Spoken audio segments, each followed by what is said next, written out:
All right, we're about to dive into one of the most unsettling scientific experiments ever conducted. Seriously, imagine building a perfect world, a complete paradise for society, and then just watching it completely self-destruct. That's exactly what happened in Universe 25. And believe me, the story is a chilling look in the mirror. So this is the core question that drove this whole thing. If you take away all of life's struggles, no predators, no sickness, no lack of food, what actually happens to a society? Do you get a perfect utopia where everyone thrives? Or does something way stranger and honestly, way darker start to happen? And you gotta understand, the guy behind it all, John B. Calhoun, he wasn't really just studying mice. I mean, his own words say it all, right? He saw this whole experiment as a huge parable for humanity. He was trying to get at the very nature of what makes a society tick. Okay, so Calhoun sets out to build this mouse utopia. His goal was pretty straightforward. Create an environment that was totally free from all the usual pressures you'd find in the wild. So first, Calhoun had to define what he was up against. He called the normal causes of death the second death, which is a term he actually pulled from the Book of Revelation. And what I think is so interesting here is how he translates these, epic biblical ideas into science. Sword becomes immigration. Famine becomes resource shortage. It's this really unique mix of theology and ecology. And then, one by one, he just eliminated all of these threats. The walls were too high, so no one could leave. Food and water were literally endless. The temperature was always perfect. The mice he started with were super healthy, and there were absolutely zero predators. I mean, in every physical sense, this place was a paradise. And you know what? At first, it worked spectacularly. With every single threat removed, the population didn't just grow, it absolutely exploded. This was the golden age of Universe 25. Just think about that for a second. Every 55 days, the population doubled. It was an incredible success. The mice were healthy, they were thriving, and they were reproducing like crazy. The utopia was working exactly as planned. And this slide really paints the picture of that early success. Over on the left, you've got that classic exponential growth curve, just shooting straight up. But what's really cool is the image on the right. That's a social map. It shows that births weren't just random. They were happening in stable family groups. This was an organized, functioning, and thriving society. But then, everything started to change. The experiment took this really dark, unexpected turn.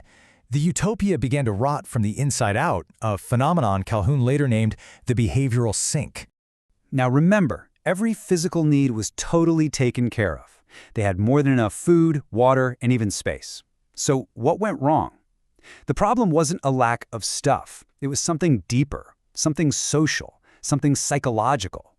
And this is what the behavioral sink actually looked like. This image is just so haunting. It shows this massive crowd of mice just piled up in the middle of the enclosure. They aren't socializing, they're not mating, they're not fighting, they're just existing, withdrawn, apathetic, and completely disconnected. So here's the big takeaway. The behavioral sink wasn't about running out of resources. It was about running out of social purpose. There were just so many mice that there were no meaningful roles left for anyone to fill. The younger generations were born into a world where they simply weren't needed, with absolutely nothing to strive for. And this created this bizarre split in the male population. On one side, you had the older, established males, still trying to defend their territory and play by the old rules. But then this new group popped up, and Calhoun called them the beautiful ones.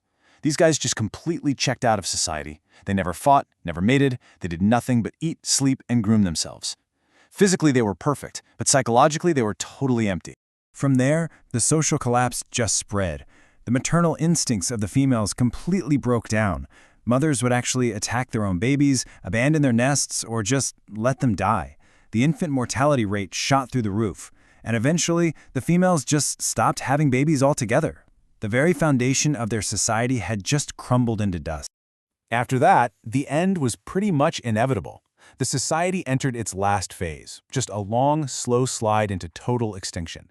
It became a population of perfectly healthy bodies with absolutely no future. This timeline just lays it all out so starkly. The population hits its peak on day 560. Just 40 days later, the last healthy baby is born. And after that, nothing.